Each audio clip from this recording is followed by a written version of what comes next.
Olá, tudo bem com vocês? Vamos iniciar nossa aula 16, falando ainda sobre o TDAH na escola. Eu trouxe hoje um relato para vocês, algo verídico, né? Eu tenho um aluno que está no primeiro ano, ele tem 6 aninhos, e há 3 anos que ele já estuda comigo, que eu venho acompanhando essa criança, e sempre pude observar que ele tinha alguma coisa e pedia para a mãe, relatava para ela, né? Enquanto diretora, nos relatórios dele sempre vinha: a escola orienta avaliação com neuropediatra ou psicóloga. E a mãe nunca se importou muito, né? E ele tinha esses momentos de explosão, né? Momento de grande desatenção, muito disperso, né? Até que esse ano, quando ele iniciou o primeiro ano, de tanto eu conversar com ela, ela acabou procurando um neuropediatra, que passou para ele um eletroencefalograma, e tem 3 meses isso, até hoje o exame não foi feito, né? Ela falou que está com dificuldade na realização do exame e tudo mais. O que eu pude observar dessa criança ao longo do ano, tá?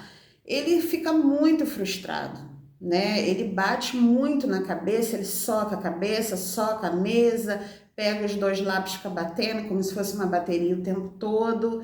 Ele fala: eu sou um burro, eu não aprendo, fulano aprende, eu não consigo, tá? Então eu fico motivando essa criança o tempo todo, ajudando, tá? Ele não tem laudo, então ele não tem direito a uma mediadora. Porém, eu, como neuropsicopedagoga e professora dele, é uma turminha pequena, então eu tô dando todo esse suporte, tô fazendo papel de professora, de mediadora, e tô dando todo esse suporte. Para minha alegria, ele já está conseguindo ler palavras simples, frases simples, devagarinho, mas eu venho forçando ele diariamente na leitura, tá? Então, o que parecia algo que nunca iria acontecer já está acontecendo, tá? A questão da alfabetização plena, tá? A gente sabe que a alfabetização ela começa no primeiro ano e vai até o terceiro ano, né? Os pais que criam uma expectativa, uma ansiedade muito grande, achando que no final do primeiro ano a criança já tem que estar lendo fluentemente. E não é verdade, né? Cada criança tem o seu tempo e tem suas limitações também, né? Tem uns que aprendem mais rápido, por exemplo, eu tenho alunos nessa sala que já vieram para mim lendo, iniciaram o primeiro ano lendo, né? Então, isso é muito relativo, vai de criança para criança, e nós, profissionais da educação, temos que ter esse olhar. É o que eu falei na aula anterior. Nós precisamos começar a observar esses sinais que a criança dá no dia a dia, tá? E falando um pouquinho mais sobre o TDAH na escola, o ambiente em sala de aula pode ser desafiador para crianças que possuem o transtorno do déficit de atenção com hiperatividade.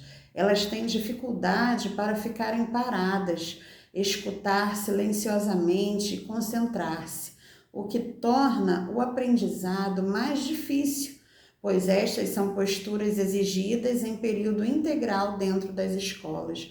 Por exemplo, essa minha criança, quando a cópia do quadro, ele copia 2 letras, aí fica disperso, olhando para o tempo, aí eu chamo por ele, aí ele acorda, volta.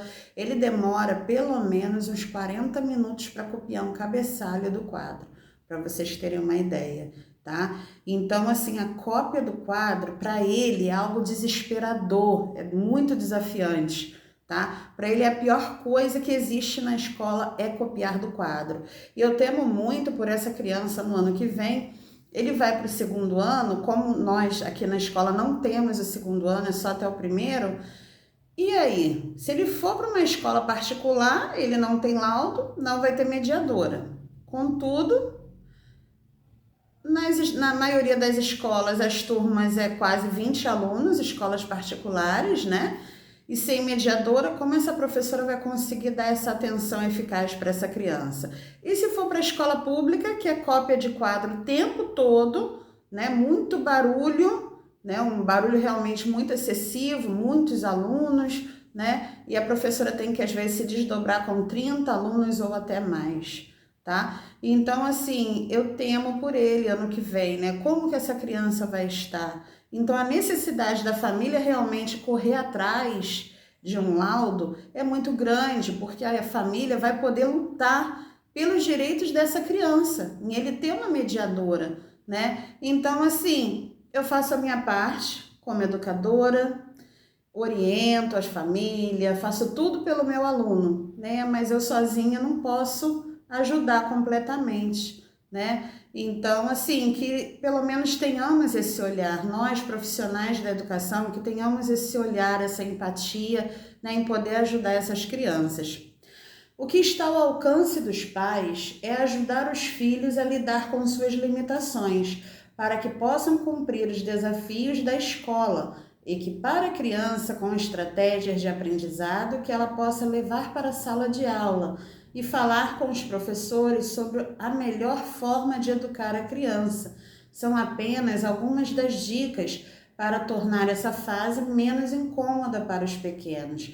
Então, quando os pais sabem das dificuldades ou possível transtorno que o filho tenha e ele consegue falar isso para a equipe escolar, tudo bem. E quando essa família se nega a aceitar tal situação e só bate na criança, não entende nada sobre dificuldade, sobre transtornos de aprendizagem, né? Não aceita, não conversa com a direção, não conversa com a professora, não comparece às reuniões, quer dizer, a situação da criança piora e muito, tá? As complicações possíveis do TDAH. O TDAH não tratado ou mesmo não diagnosticado, ele pode trazer diversas consequências no dia a dia da criança, adolescente ou adulto com o quadro.